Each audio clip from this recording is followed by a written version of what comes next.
Өндөр сувг тавтай морил би бол хөтлөгч Инхбат. Хэргийн товч нэвтрүүлгийн шинэ дугаар эхэлж байна. Энэхүү нэвтрүүлгийг хуульч Агима бидэнд бэлтгэн хүргэдэг. За тавтай морил Агима гэртээ. За хичээл ном сайн биз дээ. сайн. Хичээлээ л байж энэ. За доктор сурж байгаа тий. Ер нь бол тэгээ докторийн ажил гэхээр судалгааны ажил төлхөө явдаг нэг агтар хичээл гэхээс илүү. Тэгэхээр чи юм бол 90 очин байгаад байна шүү дээ, тий. 90 очин байгаад байгаа. Хоёуланг ч нэг алсаас хийсэн дугаараад бас зарим хүмүүс чартлаг ангахгүй байна л гэдэг шиг л. Харин тийм шүү гэнэ одоо. Тэгэхээр энэ ч нэ байх хугацаанд сайхан бичээд өгөөрэй. За манай нэвтрүүлэг та бүхэнд YouTube-ийн од өндөр сувг болон NTV телевиз за мөн 83.3 107 стилгоны од өндөр хажуугаар хүрч байна. Өнөөдрийн дугаарыг Future of Lifestyle Tokyo Application болон цахим ирээдүйд хамтдаа G-Mobile event гэж байгаа. За хоёлаа эхлэе. За хоёлаа хамгийн сүүлчийн дугаар дээрээ татварын маргаан болон үн шилжилтийн талаар ярьж байгаа. Тэгээд өнөөдөр бол үргэлжлэн явах юм байгаа юм. Ер нь юм томоохон дэлхийн мега гига компаниуд те улс орнуудад бизнес хийхдээ хэрхэн татварын одоо үн шилжилт хийдэг вэ? Ашгаа хэрхэн одоо наашин цаашин шилжүүлж байдаг вэ гэдэг талаар ийм жишээ хэрэгнүүдийг сургамжтай хэрэгүүдийг та бүхэндээ мэдээлэл болгох зорилгоор хүргэж байгаа. За өнөөдрийн дугаар дээр хоёлаа аль болох амжуулаад нэлээд хэд хэдэн хэргийг ярих гад үзнэ. Гэхдээ одоо амжих нь уу яах нь те. Тэгээ одоо хамгийн түрүүнд ярих хэрэг бол Chevron гэдэг Австралийн компани хэрэг байгаа. Австралийн татварын албатай үүсгэсэн 2004-өөс 2017 оны хооронд гарсан маргаан байгаа. Энэ хэрэгээс бид нар бас сургамж авах үс хэрэг байгаа. Олон улсын татварын эрх зүй дээр одоо жишг тогтоож өгсөн гэж хэлж болохоор бас сонирхолтой хэрэг байгаа. Газрын тосны гигант компани болох Chevron гэдэг компани байдаг. Австрали дахь охин компани нь одоо Chevron Australia Holdings гэдэг ийм компани байдаг. За энэ компани эсрэг Австралийн татварын албанаас одоо торгуул тавьсантай холбоотой. За энэ маргаан ямар учиртай вэ гэхээр Chevron гэдэг компани бол өөрөө дэлхийн маш том газрын тосны компани байгаа. За Австралид бол маш томоохон төслүүд газрын тосны олборлолт энэ үйл ажиллагаа явуулдаг. North West Shelf Gorgon гэдэг том төслүүдтэй байдаг. За 2003 онд Chevron Australia Holdings Америкийн нэгдсэн улс дахь охин компани Chevron Texaco Funding Corporation гэдэг компаниасаа одоо Австрали дахь охин компани нь Америк дахь толгой компаниасаа 2.5 тэрбум долларын зээл авсан. Одоо бид нар одоо харж л байгаа хэл та компаниуд хувьцаа эзэмшигч нараасаа ингээд зээл авдаг тий. Тэгээд бид нар буцаагаад зээлийг нь хүүтэй төлдөг жишээнүүдийг бид бүхэн мэдж байгаа. Яг тэрнтэй төсөөтэй хэрэгэ гэсэн үг. Толгой компани бол Америкийн нэгдсэн улсад бүртгэлтэй юм компани байна. За Австралид газрын тосны уул уурхайн үйл ажиллагаа явуулж байна гэсэн үг. За энэ 2.5 тэрбум долларын зээлийг 9% хүүтэй авсан. За ингэхдээ одоо газар нутгийн тэр одоо хууль эрх зүйн зарчмын дагуу бол Австралийн хууль тухайн Австрали компанид үйлчлэх нь тодорхой тийм ээ. За энд бол Австралийн хуулиар зохицуулагдсан одоо альва зээл авахта банкны баталгаа шаардах ёстой байсан. Одоо нөгөө security буюу энэ зээлийг эргэн төлөх тэр баталгаа заавал гаргаж өгөх ёстой байсан юм байна. Гэтэл энэ зээлийг Chevron Australia компани нь одоо огт баталгаа авалгүйгээр толгой компаниасаа өндөр хүүтэйгээр зээл авсан. За энэ зээлийг бол Австрали дахь компани өөрийнхөө үйл ажиллагаанд зарцуулсан. За тэгээд татварын үндсэн зарчмын дагуу хэрвээ чи зээл аваад за тэрэндээ ингээ хүү төлж байгаа бол зээлийн эргэн төлөлт хийж байгаа бол энэ бүгдээрээ татвар төлөх орлогоос нь хасагддаг. Өөрөөр хэлбэл ашиг нь багасна гэсэн үг. Би одоо энээсээ үйл ажиллагааны ашиг гээд 10 төгрөг авч ирсэн болвол би зээлэндээ 7-гийн төлчлөө 8-ийн төлчлөө гэж тайлгнахаар тэр нь автоматар хасагдаад би өөрөөр хэлбэл одоо 2%, 1-2% дээр нь л 1-2 төгрөг дээр л би татвар төлөх нь гэсэн үг шүү дээ тийм ээ. Тэгэхээр тийм маягаар маш өндөр хүүтэй зээл авсан байгаа. За тэгээд энийг нь Австралийн татварын албанаас 2004-өөс 2013 онуудад нийтдээ 340 сая Австрали долларын татварыг одоо хасуулсан байна гэдэг ийм тооцоо гаргаж ирсэн байна. 2012 оноос эхлээд татварын албан энэ компани үйл ажиллагаан дээр шалгалт хийгээд энэ зээл авсан зээлийг нь transfer pricing буюу одоо нэг үн шилжилт хийсэн зөрчил байна гэж үзсэн байна. Яагаад энийг үн шилжилт гэж үзэж байна вэ гэхээр хэрвээ бие даасан толгой компани биш өөр бие даасан 3 дахь этгээд энэ зээлийг өгсөн бол ийм өндөр хүүтэй зээлийг өгөхдөө одоо баталгаа авахгүйгээр зээл өгөх боломжгүй. Тэгээд компани байсан бол заавал баталгаа авч иж зээл олох шүү дээ. Яг үнэ. Ямар ч тийм баталгаагүй шууд ингээд хоорондоо харилцан хамаарал бүх этгээдүүд ингээд өгцөн байгаад байна шүү дээ, тий. За тэгээд ийм өндөр хүүтэй зээлийг нөгөө энэ Австрали дахь компани ч гэсэн авахгүй л байх байсан. Хэрвээ банкнаас ч юм уу өөр 3 дахь этгээдээс авсан байсан бол гэж. Тэ энэ нь одоо нөгөө нэг arm's length principle буюу одоо нөгөө 3 дахь этгээдээс авсан байсан бол ингэх байсан гэдэг тэр нэг зарчмыг зөрчиж гинэ гэж үзсэн. Энэ дээр бол хэрвээ 3 дахь этгээдээс авсан байсан бол зээлийн хүүч нь ойролцоогоор 1-2% байх ёстой байсан гэж үзэж байгаа. За тэгээд энэн дээр нь 340 сая австрали долларын торгуул хүү тооцсон нөхөн татварыг ногдуулсан байна. Торгуул тооцчихж байгаа тий. Нөхөн ногдуулчихж байгаа байхгүй нөгөө татварыг нь. Татвараа нөхөж ногдуулаад дээрээс нь торгуул ногдуулж байгаа юу? Торгуул хүү бүгдээрээ нийлээд 340 сая гэж энэ дээр бичигдсэн. За Chevron компани бол татварын албаны энэ шийдвэрийг хүлээн зөвшөөрөөгүй 2013 онд холбооны шүүхэд хандсан байдаг. За эндээс анхан шатны шүүхээс гаргаж ирсэн тайлбар бол маш одоо биднэрт сургамжтай байдаг. Анхан шатны шүүгч нь 2015 оны 10 сард шийдвэр гаргахдаа за ерөнхийдөө бол татварын албаны талд шийдвэр гаргасан. За энэ яагаад ингэж шийдсэн бэ гэдэг талаар хоёлоо жоохон тайлбарлаж өгөх хэрэгтэй. Шүүхийн шийдвэрт юу гэж дурдсан бэ гэхээр Chevron компани өгсөн тайлбар үндэслэл нь бол хангалтгүй байна. Бие даасан зээлдэгч ийм нөхцөлийг бол хүлээн зөвшөөрөхгүй байх байсан. Энэ бол маш энгийн ердийн үн шилжилт хийгдчихсэн байна. Австрали компанид үлдэх ёстой байсан ашгийг Америкийн нэгдсэн улс руу шилжүүлсэн байна гэж шүүх бол үздсэн. За энэ анхан шатны шүүхийн одоо дүгнэлтийг энгийнээр тайлбарлах юм бол одоо ийм л асуултуудыг тэр Австралийн компанид тавьсан гэсэн үг. Яагаад ийм өндөр хүүтэй зээл хэрэгтэй байсан бэ танай компанид? Хоёрдугаарт нь яагаад ийм эрсдэлтэй нөхцөлийг та нар сонгож байгаа юм бэ? Иргэн төлөлтийн тийм ээ. За гуравдугаарт нь хэрвээ үнэхээр хараат бус байсан бол ийм зээлийг авч чадах байсан уу? Гэдэг ийм асуултанд одоо маш үндтэйгээр тайлбар өгжиж энэ зээлийг хамгаалах нь шүү дээ тийм ээ. За энэн дээр хариулж чадаагүй учраас хангалттай одоо үндслэлтэй байж чадаагүй гэж дүгнсэн байна. За тэгээд нөгөө талаараа бас энэ авсан зээл нь зах зээлийн зарчимтай нийцэж явах хэрэгтэй. Энэ нь нийцэж чадахгүй байна гэдгийг энийг нийцэж байгаа гэдгийг фактор нотолж чадаагүй гэсэн үг. За бие даасан зээлдэгч ийм нөхцөл хүлээхгүй байх байсан гэдэг энэ дүгнэлт явж штэ тийм.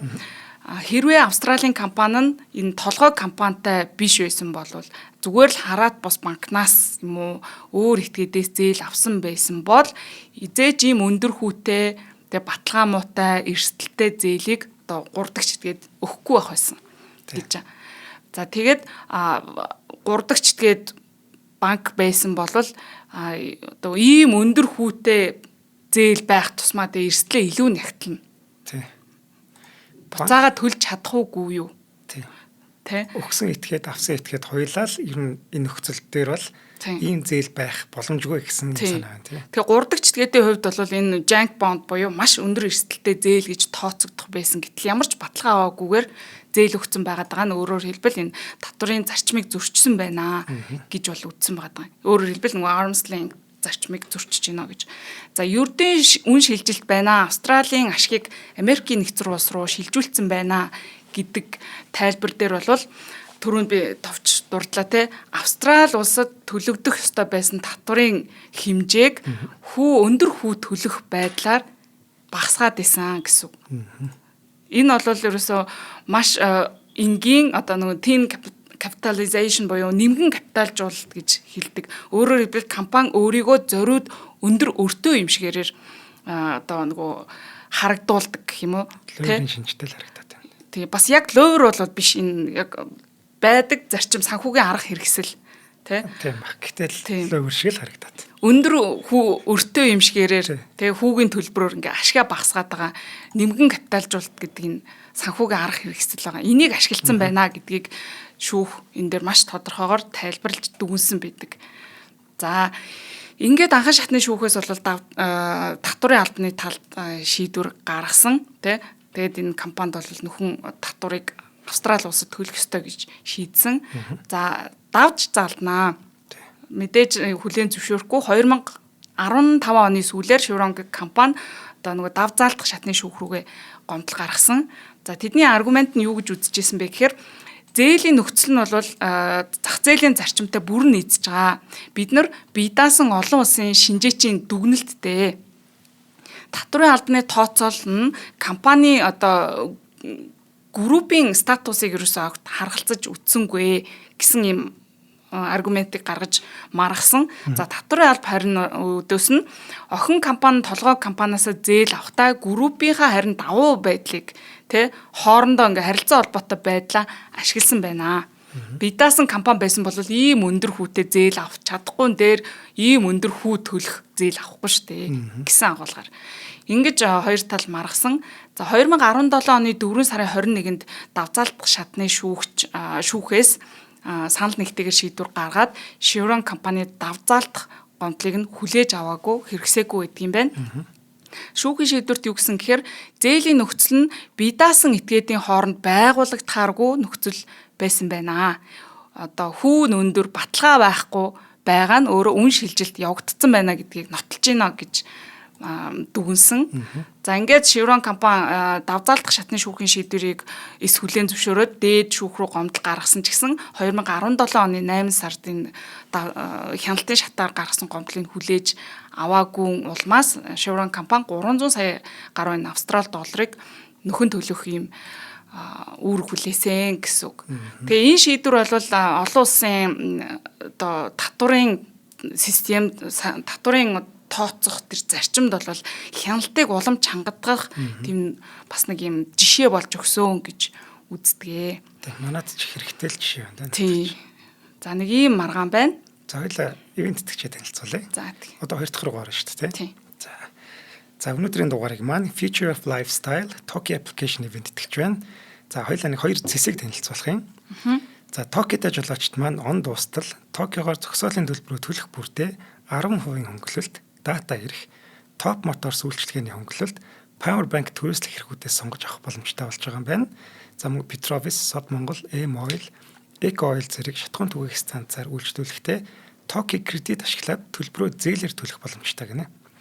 За Toki кредит гэдэг нь бүх супермаркетууд болон шатхуун түгээх станц зэрэг Toki Pay нэвтэрсэн 2000 гаруй байгууллагуудад ашигладаг дижитал зээл юм байна. За бэлэн мөнгө гаргаж авах боломжгүй зөвхөн эдгээр байгууллагуудаар үйлчлүүлэхдээ л зээлээр юм авчиж болно гэсэн үг. Тэр нь хаяаны мөнгөгүй цалин тус зүй тохиолддог шүү дээ. Тэр үедээ Toki-тай байх юм бол санаа амар одоо шопинг хийж болох нь байна. За юу бэлэн мөнгө гаргаж авахгүй байгаа гэдэг нь та нар бэлэн мөнгө дэмий юмд үрчээд идэг үстэй гэдэг хэрэглэгчтэй хамгаалаад байгаа нэг хэлбэр юм байна л да. За мөн Toki машин гэдэг зэс байгаа. За машинтай хэрэглэгчд маань зогсоолын төлбөр, татвар торгуул, даатгал, цахилгаан машин цэнгэлэх зэрэг бүх үйлчлэгийг энэ одоо Toki машин зэснээсээ авах боломжтой юм байна шүү. Энэ айгүй хэрэгтэй тий. Toki бол миний л байнгын хэрэглээ болсон аппликейшн байгаа нэг зогсоолууд дээр тий хаана яаж юм. За та бүх ингээд Toki аппликейшнээ татаад одоо бид хоёрын л танилцууллаа. Цаашдаа бол бүр зөндөө олон зэснүүд байж байгаа. Тийм шүү дээ нөгөө power bank-аас авахулаад тий.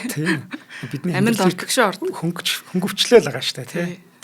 За тэгэхээр амьдралаа хөнгөвчлөөрэй. За Future of Lifestyle гэдэг бол мэдээж ирээдүйн амьдралын хэв маяг гэсэн үг шүү дээ. За тэгэхээр Toki-г ашиглаарай гэж уриалмаар байна. За баярлалаа Toki-г хамт олондоо. За баярлалаа.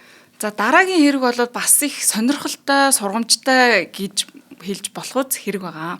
Acacia Mining болон Танзан улсын хоорондох Танзан улсын засгийн газар. За энэ хэрэг бол 2017-оос 2019 оны хооронд тус улсад бол нэлээд маргаан үүсгэсэн олон нийтийн анхаарлын төвд байсан юм сонирхолтой хэрэг байгаа даа. Канадын хөрөнгө оруулалттай Barrick Gold гэдэг нэртэй ийм компани байдаг юм байна. Энэ компани Acacia Mining гэдэг компаниараа Танзани улсад үйл ажиллагаа явуулдаг. За энэ Barrick Gold гэдэг энэ компани гол үйл ажиллагаа нь бол ерөөсөө алтны олборлолт экспорт. За тэгээд алт зэсний экспорт борлуулалтын үйл ажиллагаагаар дэлхийд бас л томдоо ордог том компани байгаа. Тэгээд маргаан нь бол мэдээж татвар төлсгөөс зайлсхийсэн байна. Борлуулалтын үнэ багаар мэдүүлсэн байна тэр гэдэг ийм маргаан байгаа. Acacia Mining гэдэг энэ компанийн хувьд бол Танзани улсад 4 том орд, 3 том орд эзэмшдэг, маш том ордуудыг эзэмшдэг байдаг. За тэгээд та бидний мэддгээр яг энэ нөгөө юу хөрөнгө оруулалтын гэрээтэй бол биш шүү. Шууд тусгай зөвшөөрлийг нь эзэмшдэг. Тухайн энэ 3 орд дээр нь төрийн оролцоо байдаггүй гэсэн үг. Төрийн оролцоогүй шууд одоо энгийн зарчмаар тусгай зөвшөөрөл эзэмшээд ингээд тусгай зөвшөөрөл эзэмшигчийн эрх үүргээ тусгай гэрээ хуулиудаар зохицуулаад ингээд үйл ажиллагаа нь явагддаг байсан гэсэн үг. Манайх ч юм бол одоо 34% тийм. Тийм, төрийн оролцоо орчод байгаа шүү дээ. Өөрөө хувьцаа эзэмшигчийн үүргүүлээгээд бас ингэ яваад байгаа. Энэ дээр бол энэ Acacia Mining бол 100% өөрөө хувийн компани үйл ажиллагаагаа явуулж исэн гэсэн. Танзани бол зөвхөн татвар аваад суудаг. Тийм, татвар аваад суудаг юм байжээ. За энэ Acacia Mining гэдэг компани бол өмнө African Barrick Gold гэдэг нэртэй компани байсан. За 3 том орд дээр алтны уурхай борлуулалт хийдэг юм компани. За 2010-аас 14 онуудад Barrick Gold корпорацийн охин компани гэж явж эхэлсэн. 2014 онд нэрээ солиод Acacia Mining болгож өөрчлөөд Лондон, Торонто зэрэг хөрөнгөний бирждээр хувьцаагаа гаргасан юм байна. За энэ Barrick Gold гэдэг толгой компани бол дэлхийд даяар алтны уурхай ажилуулдаг ийм хөрөнгө оруулалт лиценз эзэмшдэг ийм компани байна. Танзани улс 2015-аас 17 оны орчимд уул уурхайн гэрээ татвар экспортын бодлогоо шинжлэх, за ил тод байдлыг сайжруулах, нэмэн үртэг шингэсэн одоо эцсийн бүтээгдэхүүнийг борлуулах чиглэлд одоо эрчимтэй арга хэмжээ авч бодлогын өөрчлөлт шинжилэлт хийж эхэлжээ. За үүнийгээ тусуулсад үйл ажиллагаа явуулж байгаа тийм гадны хөрөнгө оруулалттай томоохон компаниуд олон жил дамнсан юм ашиг шилжүүлэлт хийж гин, үн шилжүүлэлт хийж гин. За бага татварын орлогын бага татвар улсад нь төлөөд байгаа энэ асуудлыг шалгах зорилгоор энэ бүх шинжилэл болон шалгалтын ажлуудыг эхлүүлсэн гэж тайлбарладаг. 2017 оны ихэр Танзаны ерөнхийлөгч Жон Магуфули гэж хүний санаачлагаар Танзани улсын засгийн газар уул уурхайн экспорт, хөдрийн борлуулалт, далд экспорт зэрэг үйл ажиллагаануудад ингээд эрчимтэй шалгалт хийж гисэн бөгөөд эдгээр шалгалтуудынхаа үр дүнд одоо зарим компаниудад гэж байгаа. Үүнд нь нөгөө хэргийн эзэн Acacia Mining орно. Энэ компаниудад алтны хөдөр экспортлохыг нь хориглох шийдвэр гаргасан. Өөрөөр хэлбэл үйл ажиллагааг нь тэр жигээр нь бараг шахуу зогсоож байна гэсэн үг. Экспорт нь гарахгүй болчихж байна гэхээр тийм. Тэгээд 2017 оныхоо 7 сард нь Танзаны одоо Revenue Authority гэдгийг ч одоо юу гэж орчуулмаар юм те. Орлогын алба гэх юм. Орлогын юу юм шүү? Authority. Тий.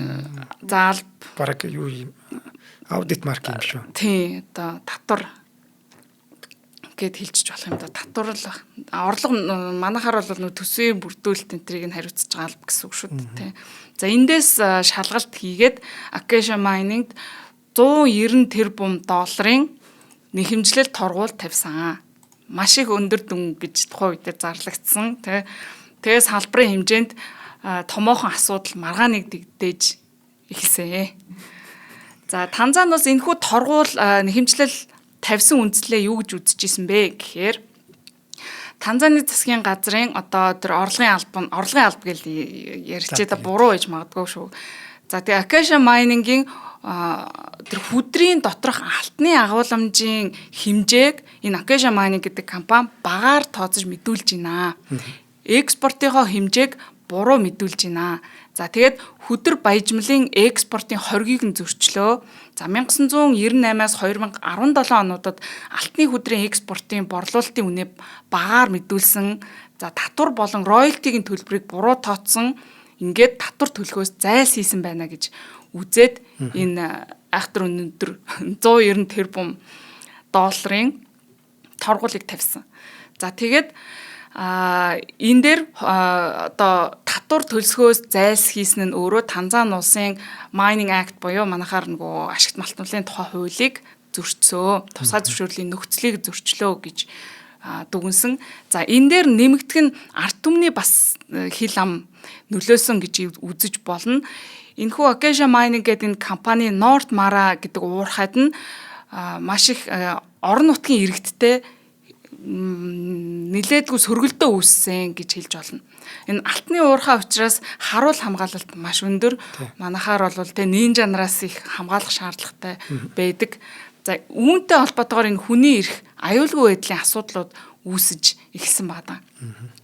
Энэ хамгаалтын хүчний үйл ажиллагаанаас хамаарад иргэдээс маш их гомдол гаргах болсон. За иргэд болон хамгаалтын алба хоорондын зөрчилдөөн энэ нь бүр сүүлдээ иргэдийн амь нас эрүүл мэндтэй холбоотой асуудлууд гаргаж эхэлсэн нь өөрөө бас ард түмнээс үзүүлэх шахалтыг нэмэгдүүлсэн гэж хэлж болно.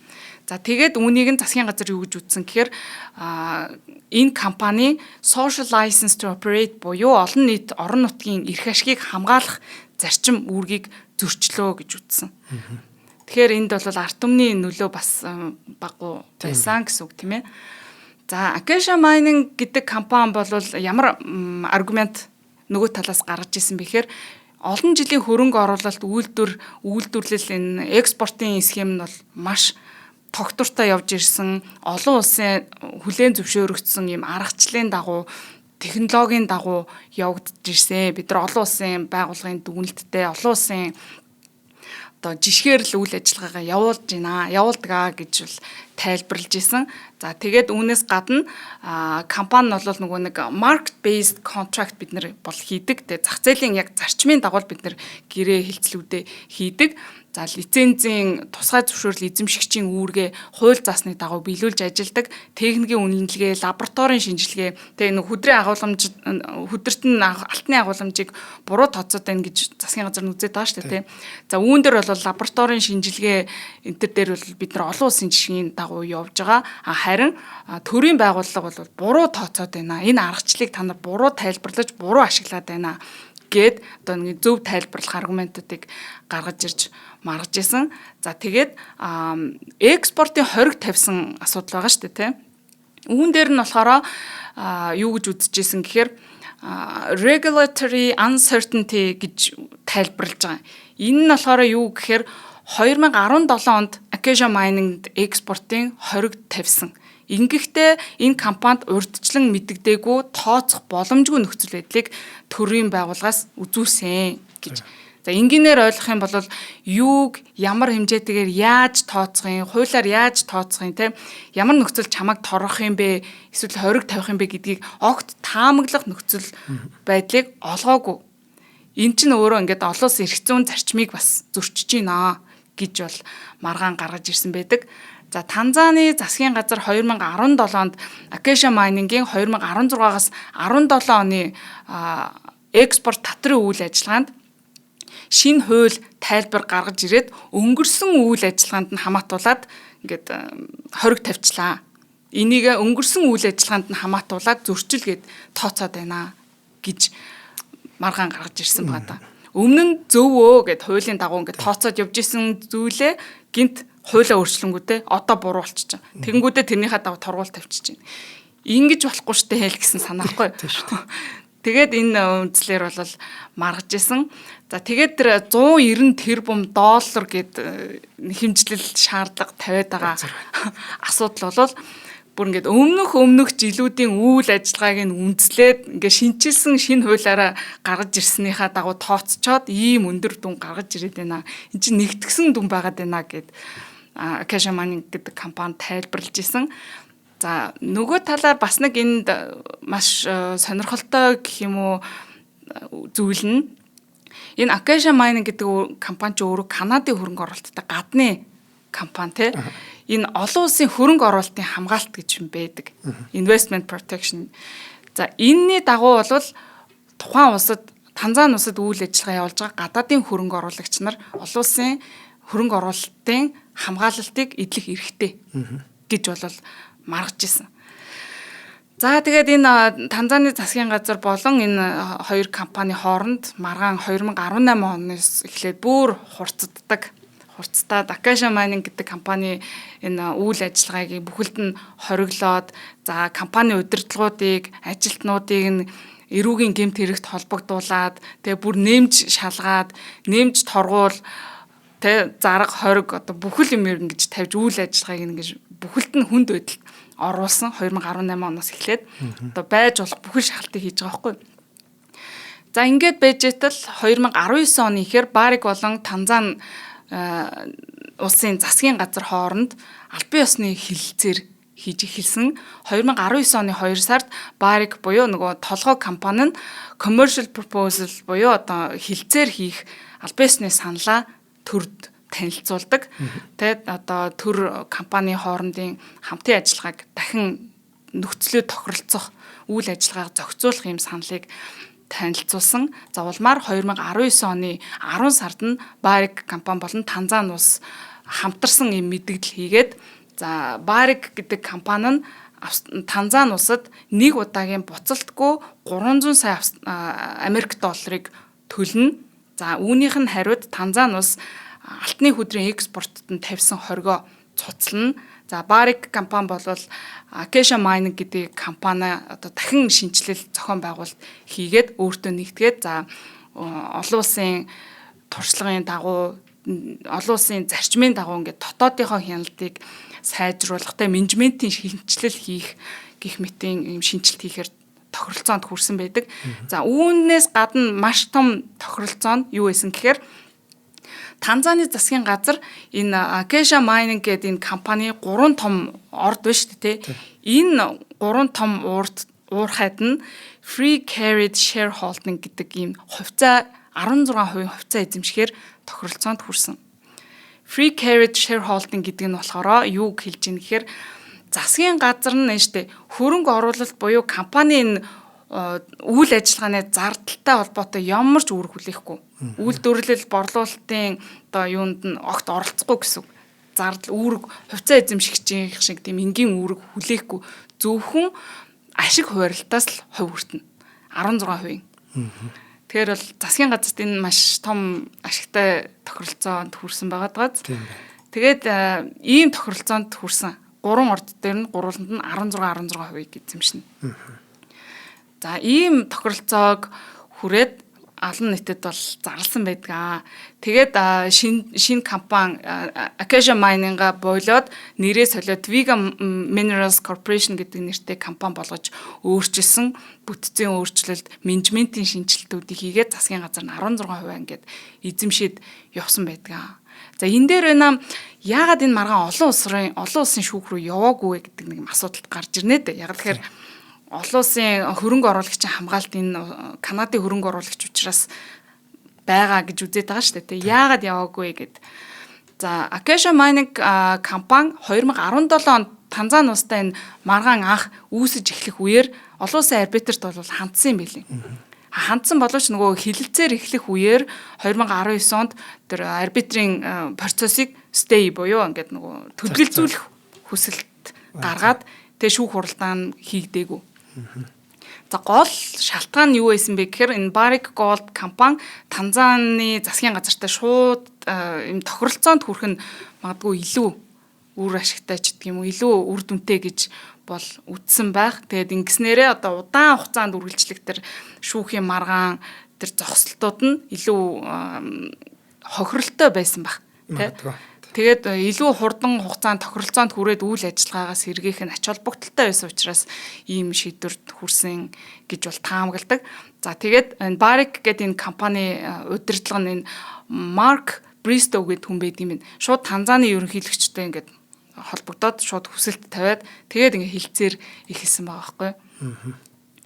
Энд чинь 1998 оноос хойш гэсэн үү те? Тийм энэ чинь бүр 98 оноос хойш үйл ажиллагаагаа явуулаад 19 он хүртэл ингээд явсан байгаа байхгүй. Тэгэхээр ингэж харагдаад байна л да. Энэ оюу толгоогоос тутахгүй том орд байгаа шүү байна. Алтны. 190 нөөцийн нэмжээг нь л сайн мэдэхгүй байна ямар ч тач. Тийм. 190 тэрбум доллар нэхэмжилж байна. Тэгэхээр тэр нь бас нэг барагцаатай л тоо байх л та. За бүрч нэг нисчээгүй л тоо байх гэж харагдаад байна. Тэгээ 98 оноос хойш тооцоод ингээ явах юм бол баг тэрнээс хойш бүх одоо ашигт тооцсон ч юм уу тийм тоо байх. Гэхдээ ийм том одоо орд ашиглуулж ийж Танзаны одоо байгаа байдал бол хэцүү л байгаа шүү дээ. Тэнгүүд энэ хэрэг дээр юу ч харагдаад байна гэхээр засгийн газар зүгээр өөрсдөө хийж чадаагүй ажлыг л юу яачлаа. Бурууг нь эднийх рүү тохоод ч юм уу тийм. Тэрсээ бүр шалтгаан хэрэгтэй байсан ч юм уу те шинэ хууль гаргаж ирж байгаад компаниг хүнд байдалд оруулж байгаа шалтанд оруулж байгаа тохиролцоонд хүрж байгаа. Тийм. Тэгэхээр тэр нэг хуулиа өөрчлөнгүүтээ энэ шинэ хууль нь өмнөх юутайгаа хуйлдана гэчиж байгаа. Тэр нь бас буруу байгаа байхгүй. Тийм. Үйл ажиллагаанд нь хамаатуулж байгаа нь өөрөө бас эрх зүйн хувьд ийм зөрчилтэй л асуудал харагдчихлаа юм л та. Зөрчил юу мэдчих маш том зөрчил байдаг юм чи. Тэгэд энэ дээр бас нэг юм сонирхолтой юу нь болохоор Танзани улс тэгээд энэ маргаан үүснээс хойш хуулиндаа өөрчлөлт оруулаад энэ байгалийн баялагтай холбоотой маргааныг зөвхөн дотоодын шүүхээр шийдвэрлүүлнэ гэдэг ийм зохицуулт оруулж ирсэн байгаа. Энэ бас их сонирхолтой.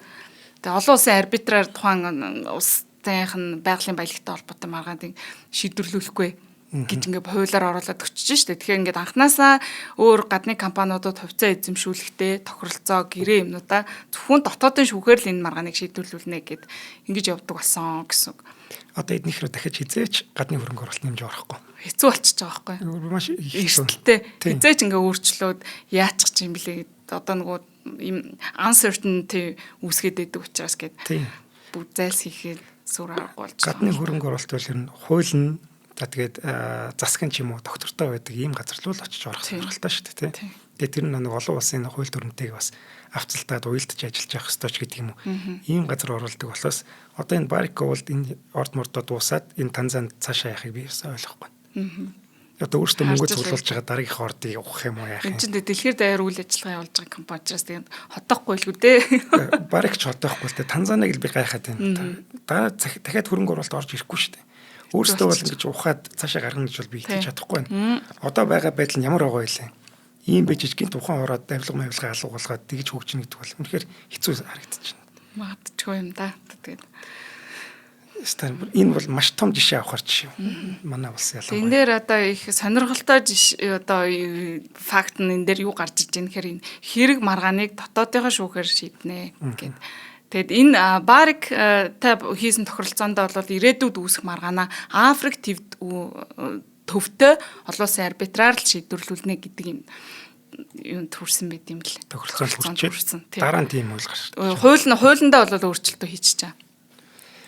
Тэгэхээр үүнээс цааш дараагийн бүх асуудлууд нь дотоодынхаа шүүхээр шийдэгдэнэ гэсэн маягаар явсан байна те.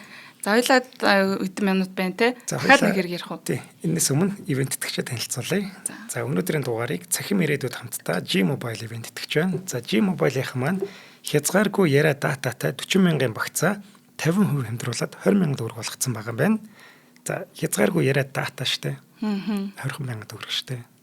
За энэ урамшуул 2 сарын 18-ыг дуустал үргэлжилж байгаа юм байна. За энд хэрхэн одоо орох вэ гэвэл шинээр хэрэглэгч болох, багцаа их болох, урьдчилсан төлбөрт үйлчилгээнээс дараа төлбөрт рүү шилжсэнээр энэ 50% хөнгөлтийг эдлэх боломжтой байгаа юм байна. За шинэ дугаараа My G-Mobile application, за G-Mobile цэгийн вебсайт, за мөн CU-гийн бүх салбараас eSIM-ийг үүсгэхэд авчих боломжтой байна. Заавал та төв мөрөө очиод байх шаардлагагүй болчих. Одоо юм хөгжнө гэж ямар кинон дээр ч ярьдаг үлээ тийм. За дэлгэрэнгүй мэдээллийг 9810 36 дугаар хатсанаас авч болно. Нэр нэг юм хэлэхэд манай ажил дээр 5 дугаар бэлгэлсэн юм бэл. Яг багцсан.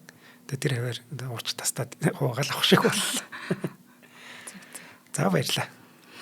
За дараагийн нэг хэргийг Оросын холбооны улсад гарсан бас нэг татварын маргааныг ярьж өгье.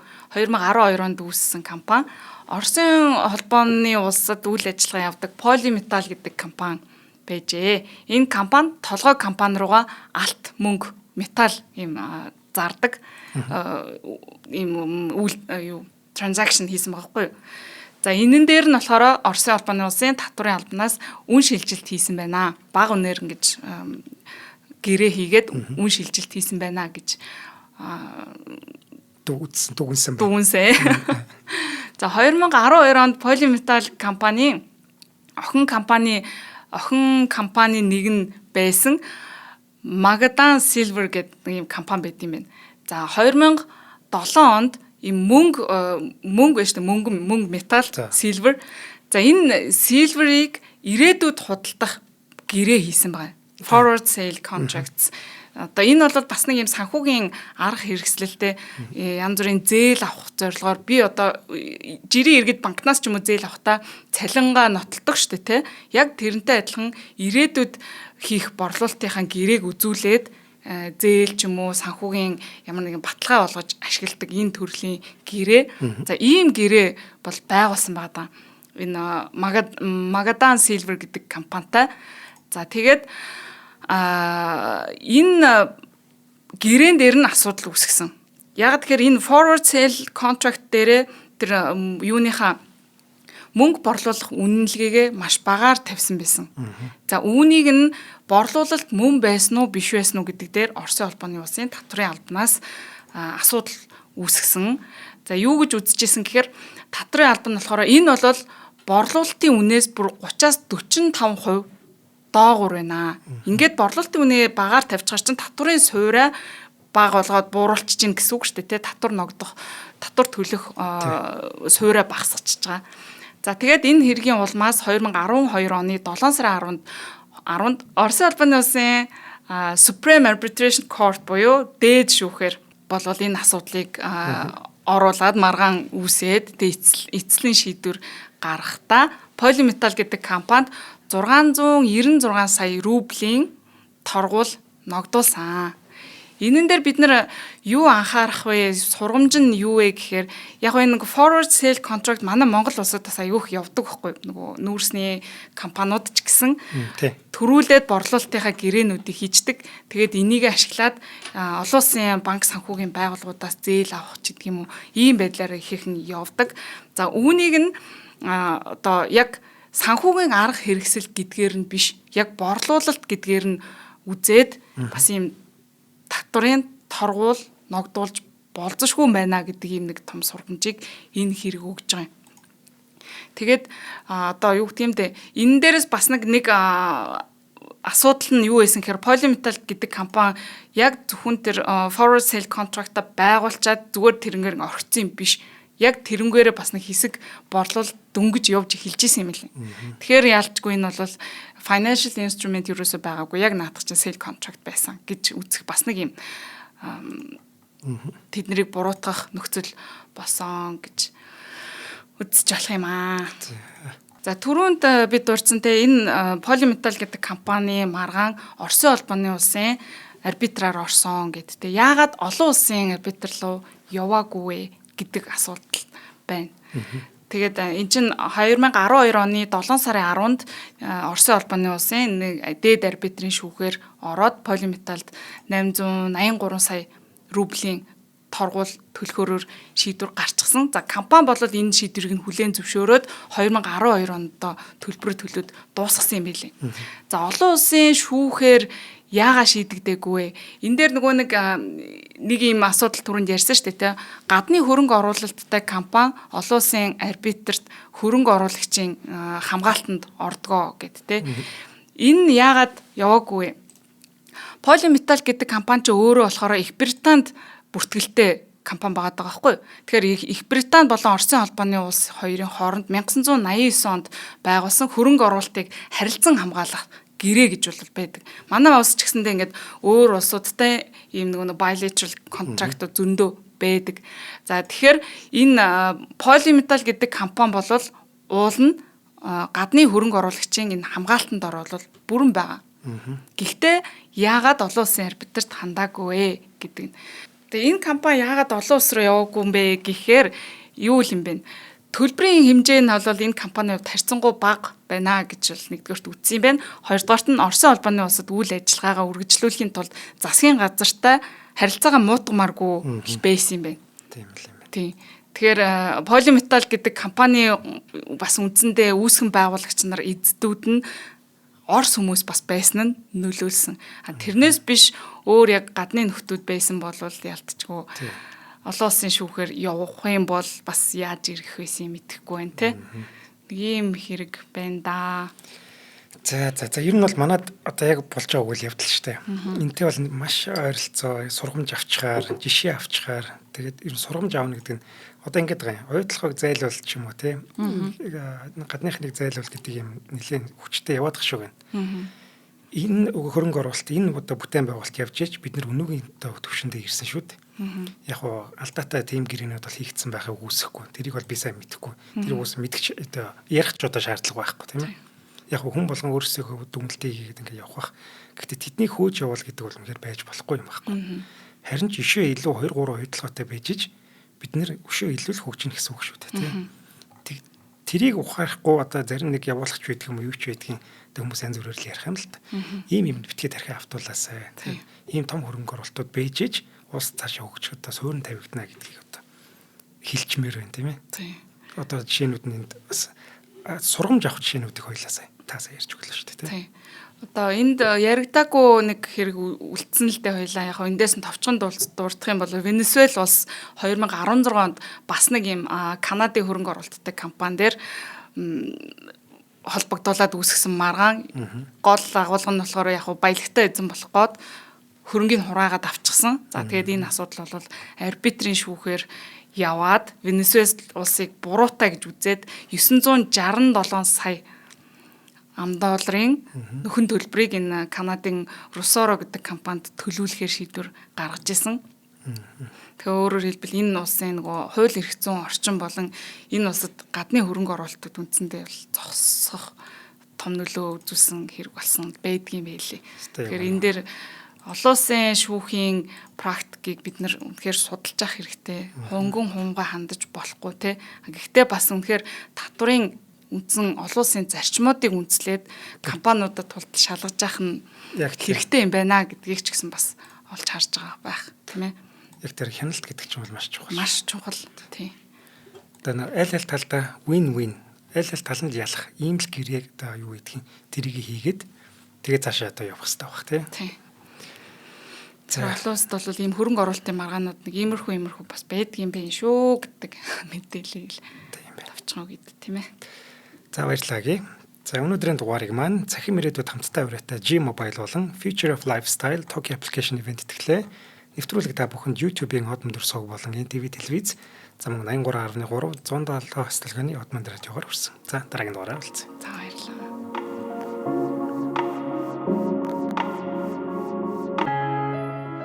Нэвтрүүлгийг хүлээн авсан Нарны аймгийн монголчуудтай баярлалаа. Од мөндөр сувг нь энэ мэдчлэн таны мэдхүйн мянган нэвтрүүлгийг 2026 оны 7 сарын 1 хүртэл та бүхэндээ хүргэх юм. Их хэлээрээ шинжлэх ухаан танин мэдхүйг түгээхийн үлсэд нэгтгэх хүсвэл та бидэнд хандив өгөх боломжтой. Жилдээ ганцхан удаа 100,000 төгрөгөөр биднийг дэмжснээр шинжлэх ухаан танин мэдхүйг түгээх энэ үйл хэрэг амжилттай үргэлжлэх юм. Од мөндөр нэр дээрх Удаагийн банкны дансгаа 4191 Тэг 4518. Та 100,000 төгрөгөөр шилжүүлэхдээ гүйлгийн утга дээр нь өөрийн нэр болон утасны дугаараа заавал бичээрэй. 100,000 төгрөг хандалснаар Од мөндөр сувгийн алтан гишүүн болох юм а. Шинжлэх ухаан танин мэдхгүй Монголд ялах болтугай.